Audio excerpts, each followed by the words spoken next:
Assalamualaikum warahmatullahi wabarakatuh. Hari ini Selasa 12 November 2024 ya, penerusan daripada video yang kemarin. Dari segi fundamental ya atau kalender ekonomi itu kosong ya, cuman ada pidato-pidato aja sih nanti dimulai jam 10 malam ya. Langsung fokus ke teknikal aja. Dari segi indeks dolar ini sesuai yang diantisipasi kemarin ya. Zona pantaunya adalah di blok orange di sini. Kalau kita lihatin di sini itu sentuhan pertama ya, kurang lebih ada rejeksi, dan di sini juga terjadi bullish flag, dan harga ini kan sudah mampu break zona orange di sini ya. Jadi ada peluang yang lumayan besar kemungkinan indeks dolar ini akan lanjut ke atas. Areanya adalah 106 sampai dengan 106.13 ya, pembulatan atau sebagai level area resisten kedua weekly. Meskipun ada potensi lanjut ke atas menuju R3 dan R4, kemungkinan sih belum akan dikerjakan untuk minggu ini ya. 107 sampai dengan 107.61 kemungkinan masih belum, tetapi hari ini sampai dengan besok potensinya kalaupun ada kenaikan maksimal kemungkinan tidak jauh-jauh di 106.13. Tetapi kalau misalkan terkoreksi, pantau di history high minggu lalu 105.44. Selama harga tidak mampu bergerak di bawah level area tersebut, potensi adalah arahnya ke atas. Selanjutnya untuk gold. Pergerakan untuk gold ini sadis banget ya, kedorong ke bawahnya itu lumayan juga, dan untuk minggu ini saja diawali di open market hari Senin kemarin ya, terutama sih 2 hari ini ya, nggak nyampe 2 hari sebenarnya sih, ini sudah hampir 1000 pip ya, 960-an pip lah kurang lebih penurunannya ini untuk minggu ini aja. Kemudian dari segi level area SRP ya, kemarin harga itu kan sudah mampu bergerak di bawahnya 2635 ya, dan di sini kan belum ada reaksi. Jadi hati-hati kalau misalkan nanti sewaktu-waktu dari segi time frame kecilnya koreksi ke atas, kemungkinan akan ada pentalan di antara 2635 sampai dengan 2643. Tetapi untuk harga saat ini itu kan berada di bawahnya support kedua weekly, atau saat ini berubah fungsi sebagai level area resisten, dan di sini juga terjadi drop base drop. Kalau kita lihatin dari segi time frame H4-nya, sebelum break level area SRP support kedua weekly-nya ya, di sini juga sudah terbentuk zona di supply baru ya. Jadi hati-hati di kisaran 2607. Kalau misalkan malam ini harga tidak mampu bergerak balik di atasnya 2607, kemungkinan ada peluang besar akan melanjutkan perjalanan ke bawah ya. Kurang lebih level areanya, kalau misalkan saya pecah untuk level area minornya, di antara support 3 dan support 2 itu ada beberapa level area minor atau sebagai zona tengahnya yang diantisipasi kalau misalkan harga ini nanti bergerak ke bawah sedikit ya. Hati-hati di level area 2675 sampai dengan 2681 ya, kurang lebih zona yang saya blok orange di sini. Ini hati-hati, yang saya khawatirkan nanti sedikit kedorong ke bawah baru ada potensial koreksi ke atas. Cuman untuk buy-nya terus terang ini masih belum ada ya, karena belum ada konfirmasi untuk masuk ke market untuk cari ancang-ancang setup buy-nya itu masih belum ada. Jadi penerusan entry sell-nya ini juga saya masih ada hold di minggu yang lalu ya. Cuman untuk rekan-rekan yang dapat entry posisi yang nyimak outlook kemarin ya, kurang lebih memanfaatkan di atasnya 2661, setidaknya ini target pertamanya sudah kena, jadi harus keluar sebagian posisi, majukan stop loss di bawah break even, baru kalau mau geser untuk TP2 nya di antara 2580 sampai dengan 2575 sih tentunya sih nggak masalah. Meskipun ada peluang untuk minggu ini dia bisa aja ngejar support 3 dan support 4 2554 sampai dengan 2527, tetap waspadai aja dikarenakan 2 hari ini belum ada tanda-tanda koreksi sebelum harga ini kedorong ke bawah ya. Jadi kunci malam ini, selama harga tidak mampu tutup di bawahnya 2675, berpotensi kemungkinan dari segi time frame kecilnya akan terkoreksi ke atas terlebih dahulu. Tetapi saya masih belum mau cari ancang-ancang setup buy terlebih dahulu ya. Saya akan pantau dulu memungkinkan atau tidak untuk masuk buy-nya di antara 2604 sampai dengan 2607 ya. Kemungkinan saya akan pantau di sini terlebih dahulu. Tetapi kalau misalkan nanti harga kedorong ke atas, break di level area 2607, tetapi kalau misalkan daily close-nya belum mampu tutup di atasnya 2607, hati-hati, kemungkinan saya tidak akan masuk buy untuk gold ya. Tetapi saya kemungkinan lebih prefer cari ancang-ancang setup sell dengan targetnya adalah 2680 sampai dengan 2675 terdekatnya. Jadi kesimpulannya untuk gold malam ini sampai dengan besok, zona pantaunya kalau misalkan kedorong ke atas kuncinya di 2607.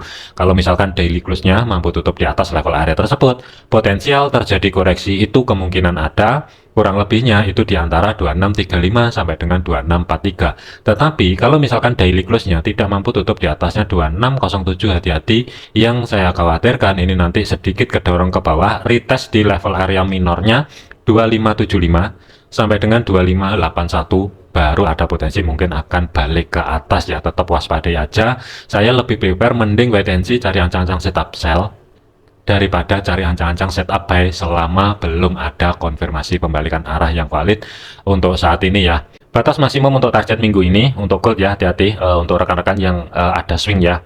Saran saya adalah stop loss sudah harus dimajukan di bawah titik entry-nya, minimal itu berada di sedikit di atasnya 2643, yang dapat entry sell yang udah nyimak outlook kemarin ya, di atas 2661. Tetapi dari segi target maksimumnya, kalau mau swing ya, perhatikan level area 2554 sampai dengan 2543 pembulatan ya, kurang lebih ini untuk swing. Tetapi untuk malam ini ataupun sampai dengan besok ya, kemungkinan masih belum. Jadi yang saya khawatirkan ini nanti bisa aja koreksi ke atas, atau dia naik dulu mendekati level area 2604 sampai dengan 2607, kedorong ke bawah, baru koreksi ke atas, baru lanjut ke bawah. Ini juga bisa terjadi.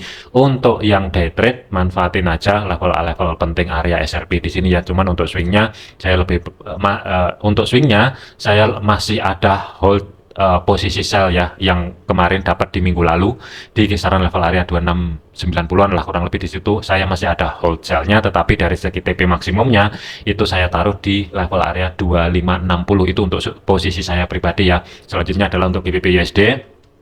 Pergerakan untuk GBP USD, harga ini sudah mampu break low di minggu yang sebelumnya yang berada di 1.2834 ya. Ada peluang kemungkinan akan ngejar targetnya di 2763, 1.2763 ya maksudnya. Tetapi hati-hati aja potensial terjadinya koreksi. Kuncinya adalah untuk GBP USD ini, selama harga tidak mampu bergerak di atasnya 1.2870 ya. Di sini kan juga ada zona supply baru.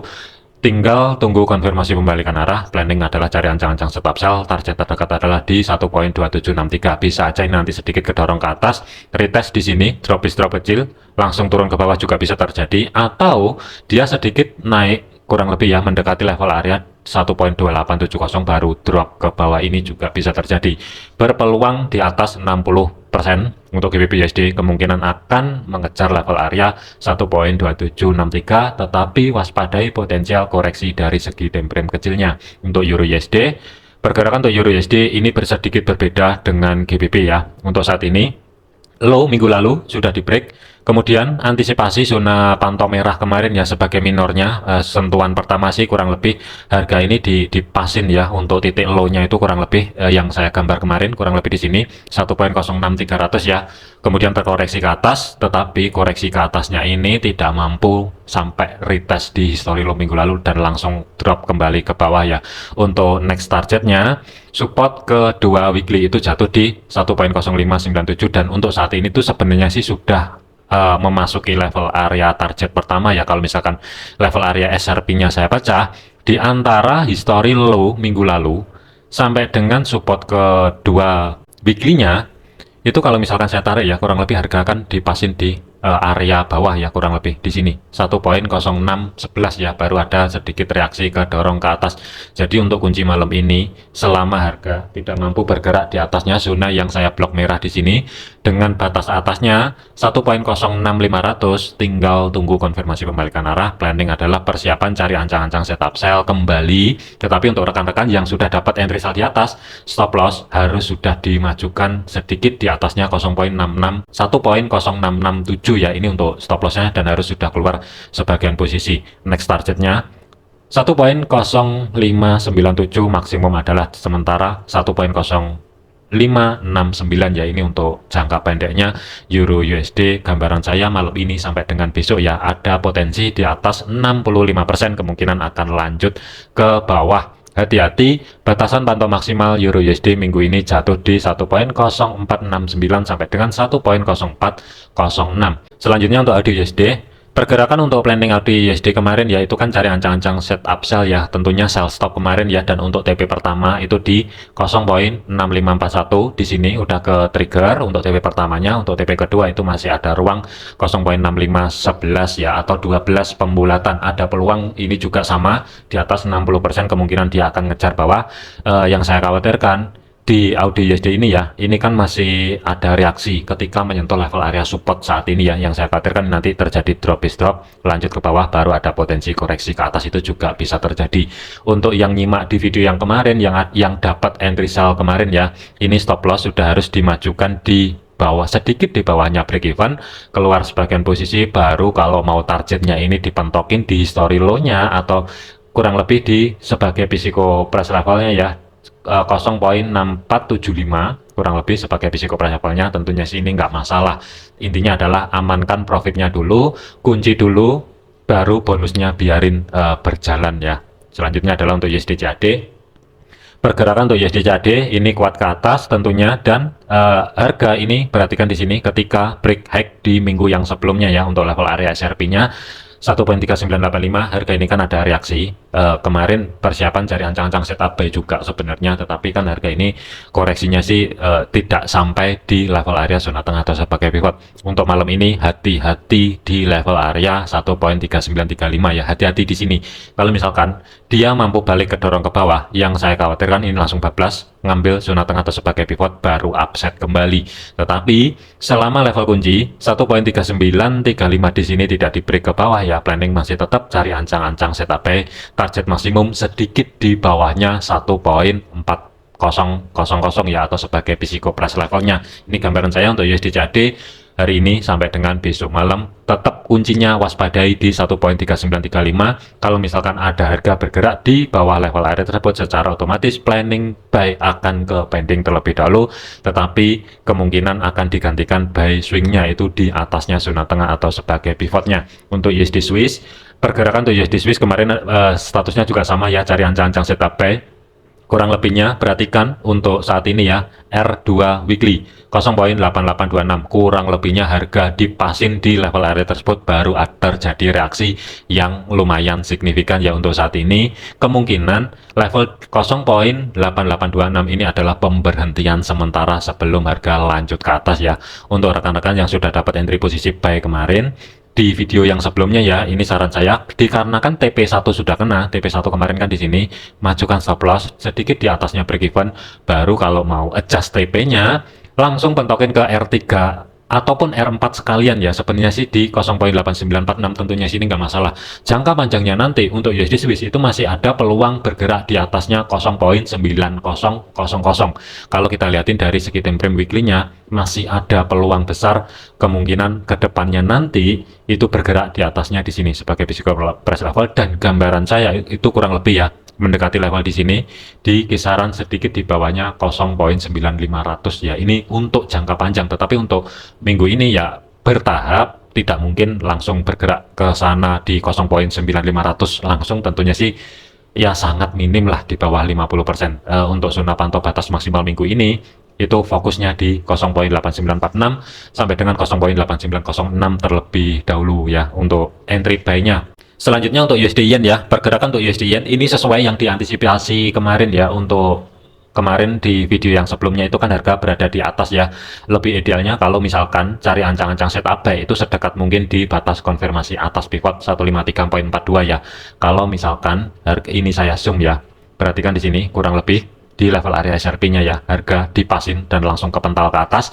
Sentuhan pertama, resisten pertama di sini juga ada reaksi. Yang saya khawatirkan ini kan reaksi pertamanya itu kan di bawahnya 154.14 ya, terjadi zona demand, potensi zona demand. Tidak menutup kemungkinan sebelum break ke atas di sini sudah membuat benteng. Ini yang saya khawatirkan nanti langsung bergerak ke atas, target adalah di 154.71. Untuk rekan-rekan yang dapat buy kemarin ya di 153-an, yang nyimak di video yang kemarin, untuk day trade ini sudah bisa keluar ya, khusus untuk day trade ruang gerak sekitar 70-an pip. Tetapi kalau untuk swing hati-hati ya, TP pertama itu 125 pip yang berada di 154.71, itu untuk TP pertama. TP kedua maksimal itu nanti berada di sedikit di bawahnya 155.85 ya, atau ruang gerak masih ada sekitar 230 pip lah untuk USD Yen ya. Jadi untuk planning base saat ini saya masih belum ada kembali ya, belum ada kembali. Tetapi untuk rekan-rekan yang dapat entry buy kemarin ya, ini tentunya sih lebih oke lah, nggak masalah. Nanti ketika mencapai level area 154.700 ya, pastikan keluar sebagian posisi, stop loss majukan di atas break even untuk ngelock ya, risikonya biar nol. Tetapi kalau baru prepare mau cari buy sekarang, pertanyaannya adalah ini stop loss itu sedikit lebih lebar, berani atau tidak naruh stop loss itu kurang lebih 95 pip, sedikit berada di bawahnya low kemarin ya. Ini untuk yang baru prepare cari ancang-ancang setup buy ya, itu tadi pertanyaannya adalah berani atau tidak merisikokan hampir 100 pip. Untuk targetnya tidak bisa, kalau mau nargetin di sini risk to reward-nya nggak imbang, harus berada di 155.85 ya, ruang gerak sekitar 162 pip lah. Ini dari segi risk to reward masih imbang, tetapi ini dikarenakan sedikit telat dari segi jarak stop loss tentunya berbeda dengan planning di video yang kemarin ya. Selanjutnya terakhir sebagai tambahan ya, yang lagi geger ada Bitcoin ya. Bitcoin ini kan all time high kembali ya, dan ini mendadak secara signifikan langsung spike ke atas dengan cepat. Tetapi ini saya liatin dulu ya, ini saya mapping dulu karena ini saya masih bersih, nggak ada mapping sebenarnya untuk Bitcoin dari jangka pendek ya. Kalau misalkan saya tarik untuk level area SRP-nya ya, kalau misalkan saya tarik dari low sampai dengan high monthly ya, di bulan Oktober kemarin, itu kurang lebih itu ada beberapa level area yang memang mesti diantisipasi ya. Ini saya kunci dulu, kemudian setelah tarik dari monthly kita lihatin dari segi time frame H4-nya. Perhatikan kurang lebih ya, harga dipasin, ada reaksi ketika mencapai level area resisten 48948 ya, atau 89.482 itu level areanya. Makanya kenapa tadi ketika menyentuh level area tersebut, baik dari segi time frame satunya ataupun H4-nya kurang lebih di sini, ya ini ada reaksi ke bawah, tetapi dia ke reject di R3 atau saat ini berubah fungsi sebagai level area support ya. Ini dari segi monthly. Sebenarnya ada satu level lagi untuk Bitcoin ya, dari segi kuartalnya ya, atau 3 bulanannya. Kalau misalkan saya pecah kembali untuk level area kuartalnya, dari low sampai dengan high-nya, ini dari segi SRP kuartal ya, harga itu juga statusnya sama, sudah mencapai batasan pantau over kuartalnya itu di kisaran 87.000 sampai dengan 92.000 ya. Tetapi kalau kita lihatin dari segi time frame H4-nya, sebenarnya masih ada peluang untuk Bitcoin ini lanjut ke dorong ke atas. Ini dari segi time frame H4, perhatikan di sini penutupannya itu masih belum mampu tutup di bawahnya 87.000 ya. Jadi ada potensi kemungkinan yang pertama adalah kalaupun sedikit kedorong ke bawah, ini nanti kemungkinan akan retest dulu membuat konfirmasi di 85.800 ya. Kalau misalkan daily close-nya mampu tutup di bawahnya 85.800, baru bisa dikatakan Bitcoin ini potensial terjadinya koreksi. Tetapi kalau misalkan bermain-main aja di antara level-level ini, bisa aja sideways, tetapi masih ada next targetnya itu berada di 92.125 ini dari segi kuartalnya, dan sentuhan pertama di resisten 4 monthly 89.482 di sini ya, pas kurang lebihnya. Ini masih belum ada konfirmasi, ini masih di retest, belum ada body candle minimal dari segi time frame daily-nya, belum mampu tutup di atas level area tersebut ya. Jadi hati-hati selama body candle-nya tidak mampu atau belum mampu tutup di atas level area 89.482 dari segi daily, hati-hati, mungkin Bitcoin belum akan ke 92.125 ya. Tetapi kalau misalkan sudah ada body candle-nya daily tutup di atas level area tersebut, baru ada peluang menuju level area resisten 4 kuartal. Yang saya khawatirkan ini nanti daily-nya pantau aja mampu atau tidak tutup di bawahnya 85.800. Kalau misalkan mampu, berarti sebelum Bitcoin mencapai level area 92 ribuan ya, kurang lebih yang saya khawatirkan ini nanti potensial koreksi ya. Kalau misalkan saya ukur untuk level area SRP-nya, normal koreksinya dari segi time frame kecilnya, ada level area yang mesti diantisipasi di antara koreksi di 84.600, maksimal adalah di zona tengahnya di 82.014 ya, kurang lebihnya di level inilah. Cari sendiri aja. Cuman kalau untuk gambaran saya, break atau tidak break level area SRP monthly, apalagi monthly ya, di R4-nya ya, normalnya market harusnya ada koreksi dulu sebelum dia mengerjakan level sisa-sisa level atasnya di antara kuartalnya ya, yang nanti untuk kuartalnya itu berlaku sampai dengan tanggal 31 Desember 2024, maksimumnya itu berada di 92.125. Jadi hati-hati untuk Bitcoin, ini masih belum ada gambaran untuk cari ancang-ancang setup sell untuk saat ini ya. Berpotensi 60% dia akan mengerjakan di antara akankah membuat konfirmasi daily close 89.482 untuk menuju 92 ribuan, atau dia koreksi dulu ancang-ancang ke bawah baru upside kembali. Ini gambaran saya untuk Bitcoin. Baik planningnya buy atau sell tentukan masing-masing, tetapi kalau saya liatin ya di sini kuncinya di sini 89482. Oke, jadikan video ini sebagai referensi, jangan dijadikan sebagai patokan. Segala keputusan risiko menjadi tanggung jawab masing-masing. Terima kasih, sampai jumpa di video yang selanjutnya.